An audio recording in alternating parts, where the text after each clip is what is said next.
Okay, everyone, welcome back, or welcome to, if you're just joining us for season 2, to the Audience Connection. Hey, Ollie, how's it going? Happy New Year.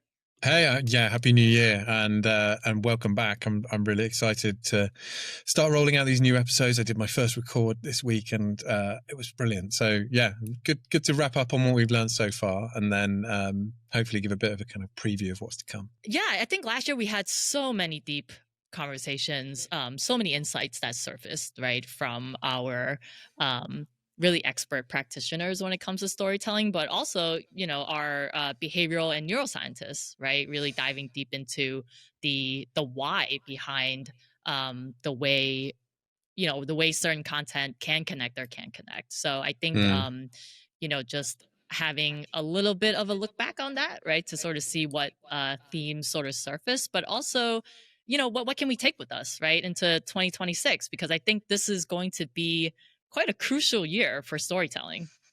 Completely, yeah. And, I think when we first started talking about interviewing behavior scientists, neuroscientists, and all the kind of, creative leaders that we've spoken to as well, I never realized just how much it would affect how we look at content, how we produce our work. I never realized how deep it would go. So it'd be good to review it and run through that. But yeah, as you said, like we're going into a world now where storytelling is the hot topic now.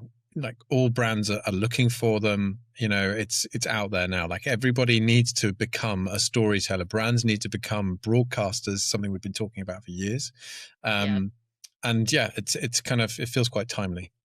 Yeah, no, absolutely. So guys, this is a different format for us, so it's just me and Ollie you got today. So hopefully you like it and want us to do some more of these in the future. So that's a great segue, Ollie. One thing I wanted to really tee up is this Wall Street Journal article that was blowing up my feed. I'm sure it was blowing up yours. Like half my network shared it with me, and it was titled "Companies Are Desperately Seeking Storytellers," right? And it's not surprising because half my network are probably storytellers. But I thought it was a really fitting starting point, right, for our conversation. Why do you think this is happening? Like, why now? And why are companies finally realizing, hey, I need to heavily invest in storytellers in my business? Yeah, you're right. It did. It went all over my feed as well. And I think, what I really liked about that article as well was that further down in it, it starts to talk about the brands that are doing some really interesting stuff, like putting on sitcoms. And we've talked about this, as I said a minute ago, like these brands as broadcasters, that's how you own your narrative, essentially. But it's brands, the storytelling as a word, like as a kind of an idea, really, for brands has been around for a long time. Like I think if I was talking to someone in professional services who very much kind of led on this, and she was saying that it was around 30 years ago this started to appear, but it was an incredibly slow adoption. People weren't really taking it seriously or didn't really understand it enough. But I think as we've drifted more into this AI first, analytical, categorized world, it's suddenly become more and more essential in how you connect with people. Because if you're not telling an authentic story, you aren't getting through. And the noise has become so great now that you have to do something different and you have to start telling stories. So I'm actually really excited about where it's going to go. But in terms of storytelling as an idea, that's been around for donkey's years, really. Yeah. But Yeah. yeah. No, I think like you said too, I think there's like big sort of cyclical shifts, right, that occur in business and culture in generations. And I think we've really been in this space of data analytics, being very direct in the Yeah. way that we approach work and to approach people, to be honest, too, right? And also our consumers as part of that. And people realizing that, look, like that's the name of the show, right? Like storytelling builds connections, period. Right. And you want to be able to be around storytellers, right? I think when we share just a little bit of vulnerability, when we share kind of authentic moments, or again, like stories around a particular either outcome or a particular challenge, or just even like a point, right? Like if you tell a story around why you're delivering a particular statement, that sticks into memory better, right? And it pulls people in, and it makes people build some sort of connection with you. And I think Yeah. not only like our company seeking folks to tell stories externally, but I think truly they want to build a culture of storytelling, because that's going to Mm. build a better connected organization, as well as being better connected with your external audiences and stakeholders. Yeah, completely. And like just to like when I was prepping for, I'm going to go into series 2 already, but I've just been chatting to this behavior scientist called Will Leach, and he wrote this book called Marketing to Mind States, right? And I was reading that over Christmas, getting ready to interview him. And just before we hit record, I said, you know what? I love the stories about how you had to carry your bike over the finish line during the Ironman, or how when he worked for this chip company, like the bag was so loud it was almost like breaking glass. And actually, he said, "Oh, my editor had to go back and through and tell me to put those stories in because it was quite Mm, dry, academic, sort of scientific work. But all those personal, vulnerable stories felt quite uncomfortable for him to add in. But they're all the things I remember about his book. So that's what really sticks. And you're right. That's why we kicked off this podcast in the first place, right? Like AI appeared on the scene, and we either pretended to be AI experts, which felt a bit uncomfortable considering how fast it was moving, or we get on this kind of research mode and dig into what makes content connect. And that's what we're doing here, is sort of figuring out why these messages are landing and why others don't. And yeah, that's how we ended up here, really. yeah, yeah, for sure. And that happens so much with the type of work that we do, right? When we look Mm, at um, brand and corporate storytelling. I mean, how many times do we recommend when we get the brief, right? Or it's like, here's the key messages that we want to communicate. And it's like, well, where in this space can you actually put in an anecdote of some sort, right? Where yeah, you can really put in some kind of scenario, human scenario, where people can say, oh yeah, like I can relate to that. And yeah. then the other bits of it, the other actual bullet points will sink in. It'll come through, yeah. And it's like when we take a contributor to a location that evokes an emotion, like, and then talk to them about, it might be, a dry topic, but if you take them out into somewhere that's relevant to them, or evokes emotion in them, you start to get this different performance from them, really, a more authentic sort of an emotional delivery. So yeah, through and through, it's what we need to be doing as brands and as filmmakers as well. Yeah, for sure. Okay, so let's look at some key insights, right, that we saw with just threads rather that we found through season one. And I think a good place to start, and we touched upon it a little bit, is audience connection, right, or specifically the audience. So I would love to have a look at you know um, some of those principles behind making sure that you guys as content creators, as folks, again, trying to connect deeply with their audience, really prioritizing highly targeted content with cultural specificity, right? And a lot of the guests that we've had on the show, specifically Christine Sanders, who really spearheaded BuzzFeed's cultural identity channels, right? Like really talking about, hey, how do we get down to understanding who the audience is, and what they can actually relate to, right? And not Mm, necessarily come off as fake too, right? And I think that is so easy for any of us to do, right? To have these like stereotypes in our minds, and then we yeah. produce content that would be off-putting Mm, to these specific audiences. Or and then the other side of it is seeing brands and organizations always creating content for the masses. still, Mm. right? Like we know actually we need to really focus on exactly who you're trying to speak to, right? Like, is it young professionals who feel like they are behind their peers, right? That is quite specific, right? But if you can imagine, if you're one of those individuals and someone created content with you in mind, that's going to connect more to you than, oh, we're going to create content for young professionals. Completely. And that was Christopher Demetrakos was talking about, the neuroscientist who's based out in Japan. He was talking about this reticular activating system in your brain. And it basically filters out everything that is not relevant to you. And so if you are just throwing content out there, you're wasting your money by doing that. And you should be more targeted. You should be focusing on where's the cultural hook. How do we speak to our people to get this message across? Because if you don't make it connect to get through this kind of internal ad blocker in your head, it's not going to be remembered. It's just filtered and thrown away. So yeah, it's really important. And I think another thing that comes up for me when you talk about that is Dr. Imran Rashid, and that was a bit different to some of the sort of neuroscientists and behavior scientists.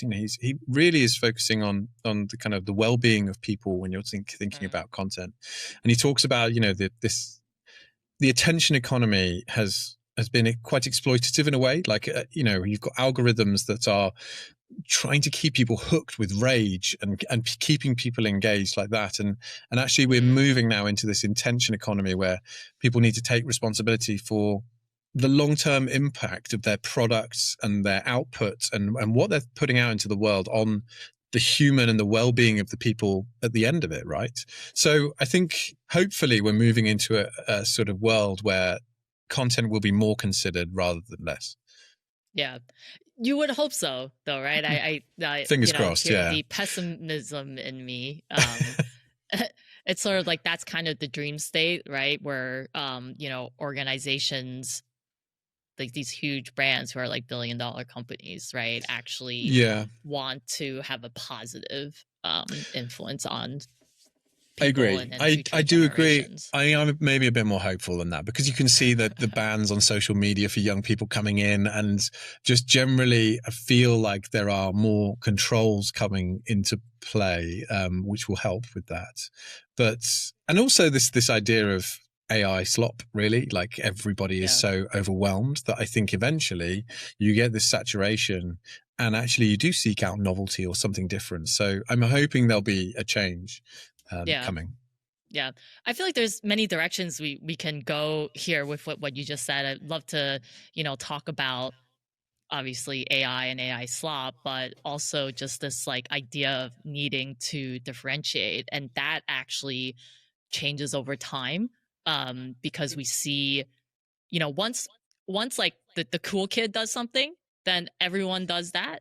And then actually Mm. then it all becomes the same and you have to differentiate again. Right. But let's touch on that a little bit later.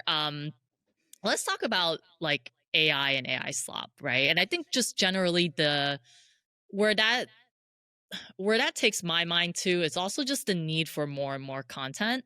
And Mm.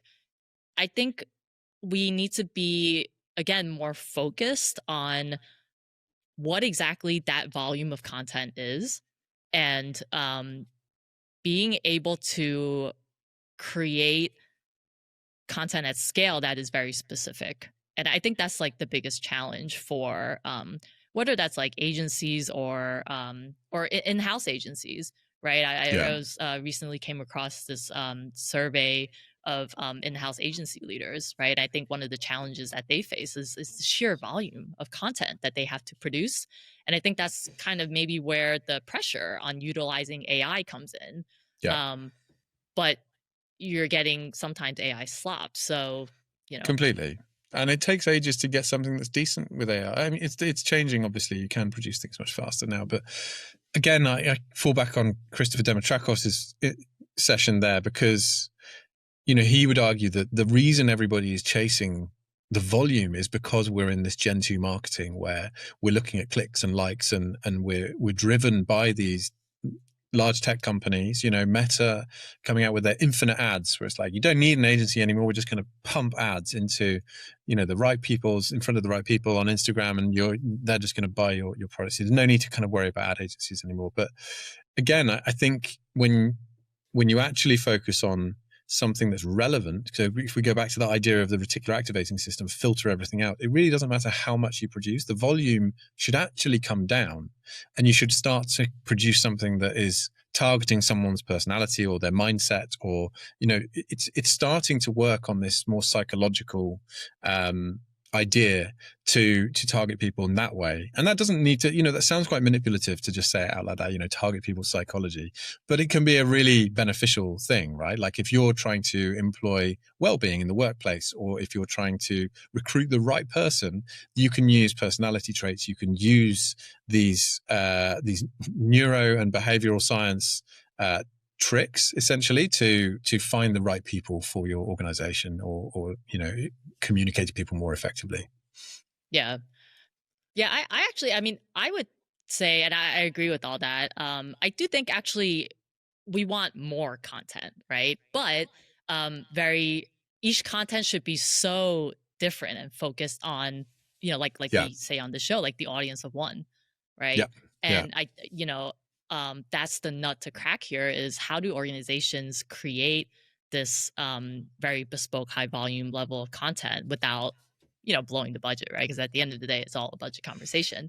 Yeah. But I definitely would love to see a world where there's huge investment and understanding of the people that you're trying to talk to, and an organization can potentially want to talk to like 100 different segmented groups of people, and segmented like Mm, you said based on like psychographic traits, right? yeah. It could be like moms who have a problem about X, right? And that X can be Y or can be Z or whatever, right? So that Mm, means that in itself is like you're targeting moms, but you're targeting them with, or rather different groups with 10 different pieces of content because they have problems with different things.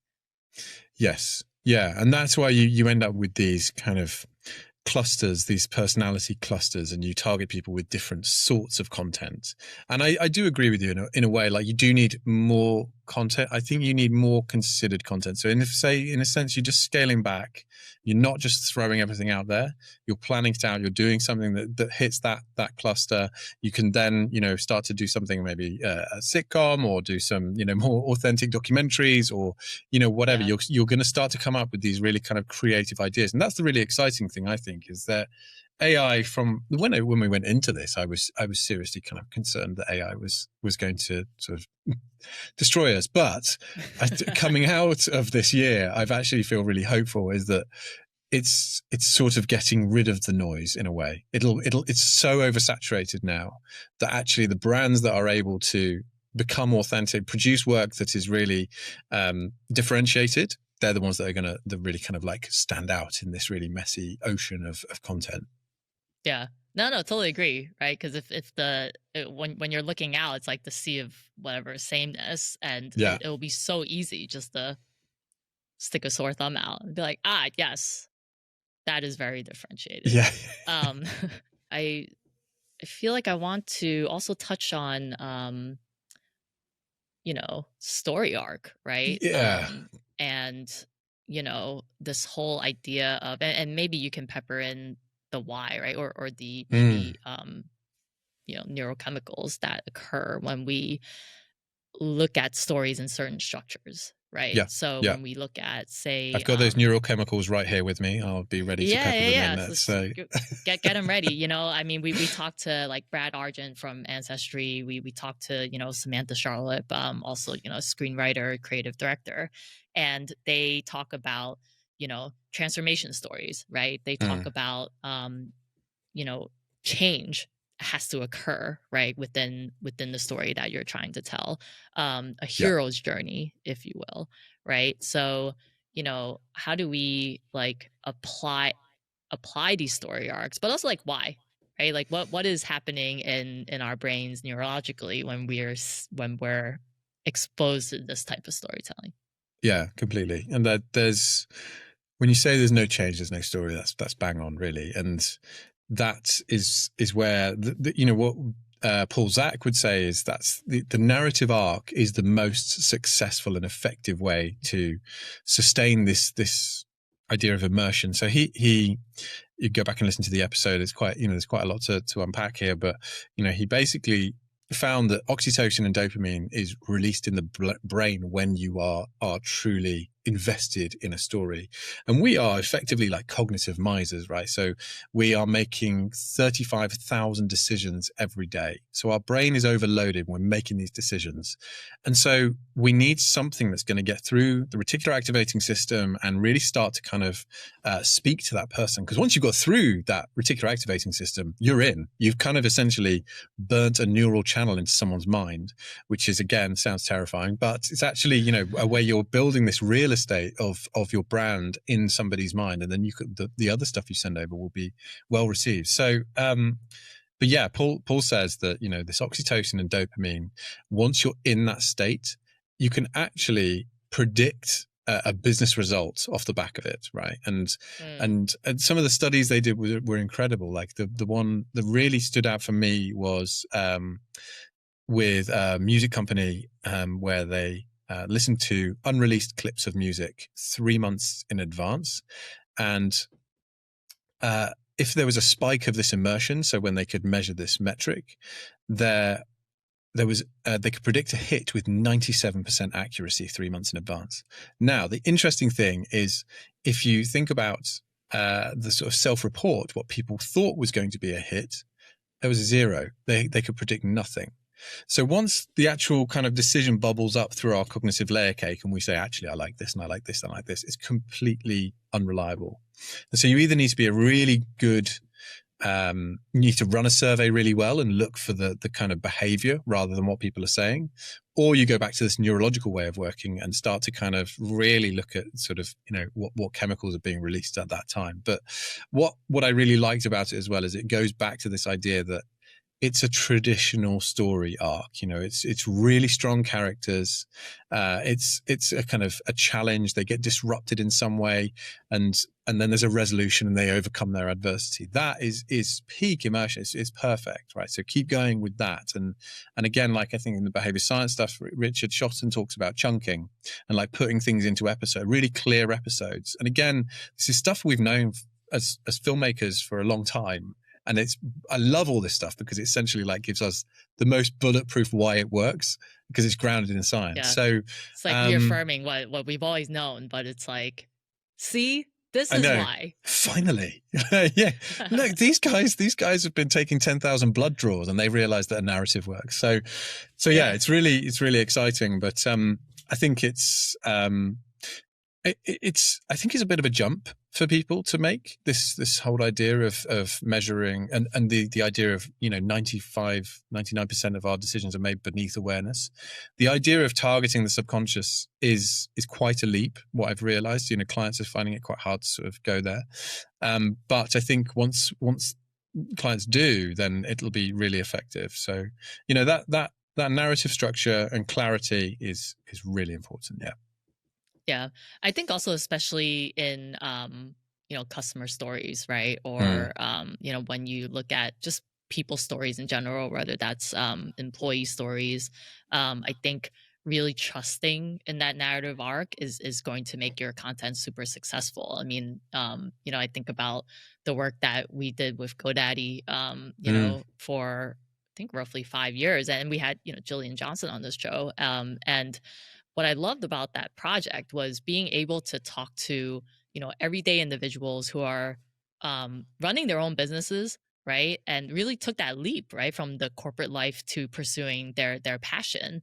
And for a large organization to say like, hey, I'm going to invest in these stories and I'm going to invest in actually like a high volume of them because yeah. we know that um you know, as long as one of those 300 stories that were created connected with you, then that creates that brand connection, right? Yeah. And it doesn't necessarily mean that actually all, whatever, let's say 300 of them needed to have a million views each, is Hmm. whether one of them had the impact it needed to have with the customer, it needed to have the impact with. Completely. And there's that again, that's that idea of resonance and relevance, and that really connecting in someone's mind. And then I think the other side to it is Richard Shotton talked about mere exposure. So, the more we see something, but David Parkinson also said, it's about familiarity. It doesn't breed contempt. It actually, people get comfortable when they see something again and again. So if you think about the GoDaddy stories, you've got them being released on a cadence through the year, and suddenly you've got a story that's really relevant to you. But because you're constantly seeing it come in your feed, you're actually becoming quite kind of comfortable with the brand, and you're more receptive to it. So I think there's still a place where producing quite a high volume of these stories is a really good idea. But yeah, I think, and again, Orlando Wood talked very much about this idea of in advertising this left and right brain, concept, and in the right brain is where we process metaphor, emotion, and these human feelings, and that in itself, a story about somebody, or going into these organizations and creating a really strong narrative arc, that's all very right brain, that's going to stick in the memory.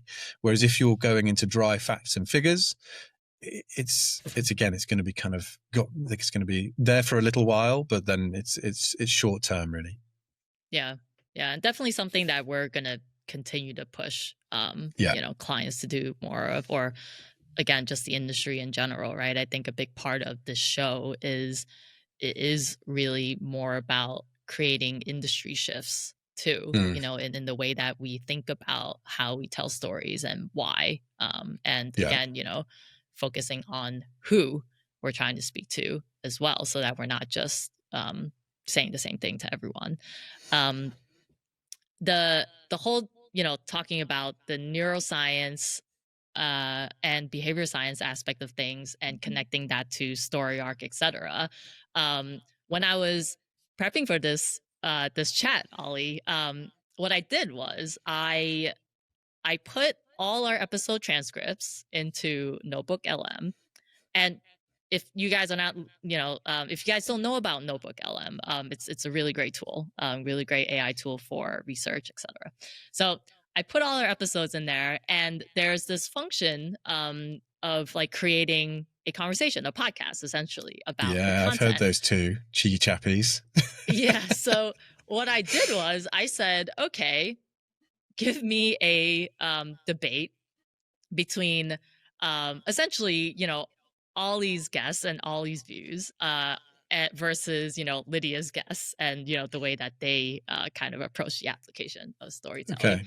Okay. And what's funny was what came out of it is, I guess what Notebook LM decided to do with your content is to sort of say, this is essentially like data. It's essentially, using data to tell stories, right? In a way. So it's it's this whole science or data versus art of storytelling.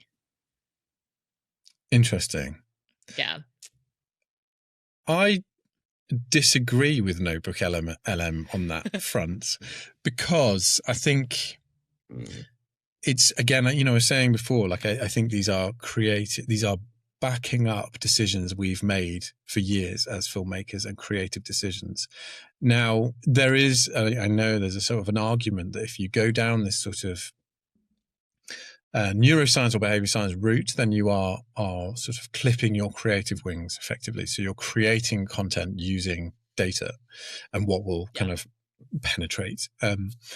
But I disagree with that. I think what it does is it gives you boundaries. I think, and I think within a kind of boundaried process, creativity can flourish. It's not changing the way we're coming up with our creative. We've recently done a pitch with Richard Shotton as a kind of behavior science consultant, and the creative was very separate to that. But then we could see that things like social proof and, all these different elements, these behavior science nudges, could be threaded through the creative work.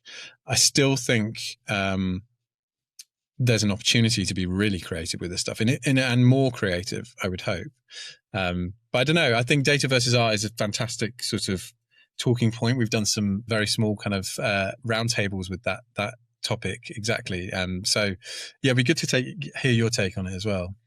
Yeah. I mean, to be fair, as the prompter, right? I created the need for the battle, right? Yeah, yeah. But for me, it's what I realized through our conversations, as well as through, again, like our practical sort of knowledge and experience around creating content for like over 20 years, right? Casual 20-year anniversary, guys, for casual Yeah, this yeah. year. I'm starting to feel old. Yeah. But for me, it's not versus, right? It's and, right? It's a togetherness. Like I think the science and the data helps inform, um, like you said, the inputs to the creative, but then you have to let the creative flourish from there, Yeah. right?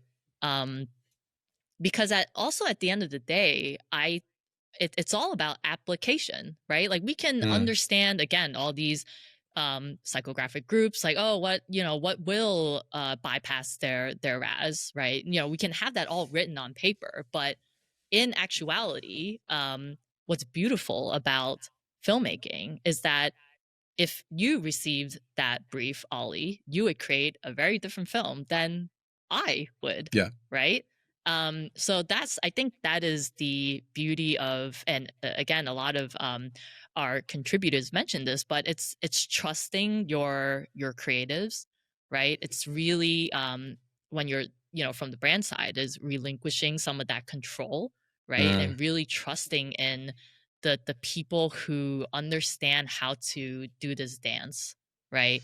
To understand how to Yeah. create this magic. And I think um you know the magic of it all is shouldn't be underrated too, right? Yeah. Yeah. People, kids, adults, like we all love some little bit of a magical moment in things. Otherwise, then it just feels very cold, you know. Completely. Yeah. Yes, and like I again, when I've spoken to kind of clients who are fairly new to filmmaking, I'm always saying like really trust your gut of what you like and dislike, because I think you can get so tied up in data. And I think there's the real, what I was talking about with Sabrina Godden when she was on, like, the goosebump test. Like if it's giving you goosebumps, you get a physiological response to something when it's actually touching you. And so I think we've drifted into this data-driven world through the big tech companies using data science to really target and tell us what's good and what's not. And I don't think it's been pushing us in the right direction. And what I'm quite confident with is when you look at more of this psychological application, you're starting to get back towards what's more human, what's actually connecting, why are you speaking to that person, and what's relevant to them. So I think we're actually by drifting more towards this type of work that we're talking about here, you're actually moving away from this focus on data, but you're using the psychological element of it to really make sure you're connecting with the right audience. Yeah. And then the 100%. creativity flourishes from there, right? Yeah, for sure. Like you said, I mean, creativity needs constraints. Like we need to, understand where it's going. What are we trying to do with it, right? Like what are we trying to make people feel or do? And Yeah. without those things, then yeah, it's just kind of a free for all, and then you just get this like disoriented output. Yeah. Yeah. I don't know. What do you think? Did we touch on everything we wanted to touch on? Should we end there and set some expectations for season 2? Yeah, I think so. Firstly, thank you to all the amazing guests that took a punt on coming onto the first season of the show, and we're really pleased of how it's performed over this first year. So it's really exciting to see the guests we've got lined up for season 2. I'm going to be speaking to some more behavior scientists. There are some professors in interactive content, which is something I was really interested in a few years ago. Really, really interested in interactive content and how you actually crack that nut and why it works. And so we've got a professor from I can't remember the university she's at, but one of the big London ones. UCL, I think, and she focuses on interactivity and how you use that to really kind of speak to your audience. So there's going to be things on interactivity. Again, culture, how you find that fan base and what you can do with those groups once you've found that tribe. And yeah, hopefully more neuroscience and more understanding the kind of psychology behind audience connection from my side. How about yourself, Liz? Yeah, I mean, I'm looking forward to continuing to have deeper conversations with practitioners who are really, again, at the forefront of applying, right, these principles, of bringing these briefs to life, and really, learning from them and exploring how, or rather how big of an impact this is having on their organization, because that also is always, um the sticking point too, is how do we measure that impact, and are we having an impact to these large brands as Yeah. storytellers, as creative operation groups, etc. So I'm really looking forward to learning more, right, and and for us, connecting the two, right, and really helping our audience, you guys listening, to just create better content and also enjoy doing it too, to find that passion again of like, hey, actually, this is what I love doing, and this is my POV that I'm going to apply to my storytelling, and really just have fun with it. Yeah. Yeah, 100%. I mean, it's going to be interesting to see how it all unfolds. Obviously, AI is going to continue steamrolling ahead and transforming into whatever it goes into. So it's going to be interesting how the whole landscape changes over the next year. But yeah, I think we should do this more often. I think we should have these conversations and unpack what we've been speaking to these guests around, and seeing how our listeners can apply it. I think that's a good idea. Yeah. Well, stay tuned for more of those, guys, of me and Ollie kind of riffing along. Rabbiting on. Yeah. Well, thank you for listening to another episode of Audience Connection. And if you enjoy us, if you want to leave us a comment, and just let us know how we're doing, definitely reach out to Ollie and I. We love to connect with you all. And again, stay tuned. There's just so many great conversations ahead. We've already had a few episodes in the bank, so we're really excited to share those with you guys. Thank you, Ollie. All right. Speak soon.